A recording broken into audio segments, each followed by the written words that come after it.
Hello, everybody, and welcome back to Catchin Up. I'm your host, Jack Smith, joined today by Taylor Iden from the cross-country team. Thanks for joining us, Taylor. Yeah, thank you for having me. So I want to start. Last year, obviously, you had quite a season, winning races and setting Mitty records, but I want to know how you personally felt about your junior season in cross-country.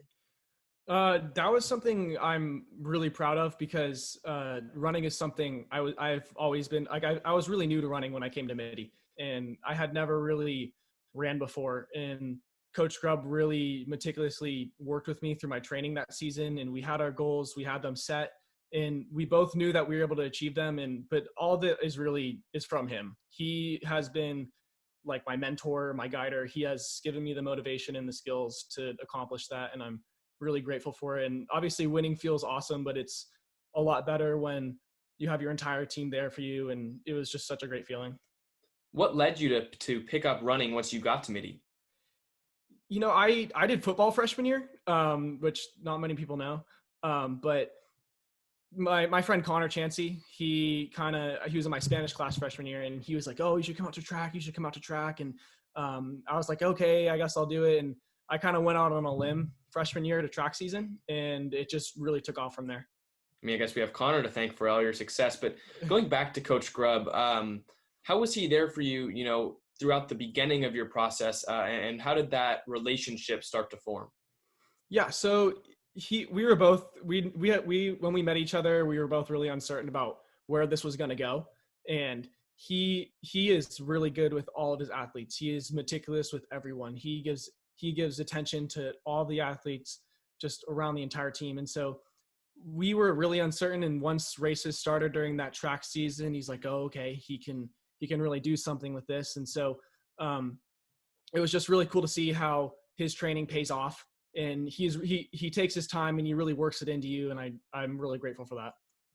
And then we mentioned your cross-country season last year. I assumed that you thought that success would continue into track, but unfortunately the season was canceled. What kind of effect did that have on you, and what was your reaction to hearing that it was canceled? Yeah, it was a weird process because it got canceled like right after we had our St. Francis dual meet, and that was a really good race for me. I had played that really smart, and I had beat their guys out in the mile. But at first, it really got to me, and I was really stressing out because most people who run know that junior season track is the most important for college recruiting, and so not having that season would be like really big on me because I really want to run in college, and so I kind of just worked past it and I just continued training and started doing time trials alone. And I was actually able to hit some PRs. I ran 4:19 the mile and a 1:57 in the 800. And I just didn't let it get to me. What caused you to get over that stress? I know you're stressing about recruiting. What got you past that? You know, it was nice to see that my work had paid off. I have some colleges that I'm talking to right now, and once they actually started reaching out to me, a lot of it comes from you, just like showing your interest. And once they started hitting me back, it just kind of all went away. And I also, once I realized that winter cross country will happen, there's no stress anymore. Just being able to run is the best thing. And I know PRs are super important in running. How did you feel, after your situation or after your season was canceled? How did it feel to know that, you still had it and you still were able to set some PRs? What did that mean to you? Yeah, it was awesome. And it was incredible just to know that I was capable of running those times. And it was great because I had two friends there, one who paced me, Colin Petey. And it was awesome to just share that with them and just have everyone be super stoked that I was able to do that. It's amazing. And then you said you went back to training. I wanted to know, is your training for cross country and track the same, or do you do different things based on, the season you're training for?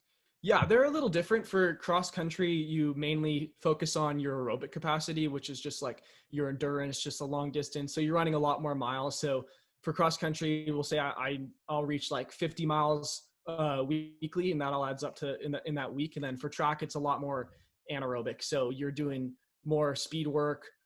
You're still having that aerobic capacity, but it's just you're really trying to go for the speed. So when you went back to training after the track season was canceled, which one did you focus on? Which one did you kind of lean towards? Was it the track and field season, since that was, technically the season you thought you were still in, or were you looking ahead to cross country? Yeah, so I just continued my track training. I went solo and just did my own training and focused more on the speed work and just hitting those times for the mile. And then once spring ended, I like channeled my views more towards cross country. So I was doing longer distances, longer miles. So, and I understand that over the quarantine period, you did end up injuring yourself. Would you be able to describe what happened and kind of where you're at right now? Yeah, it's super unfortunate.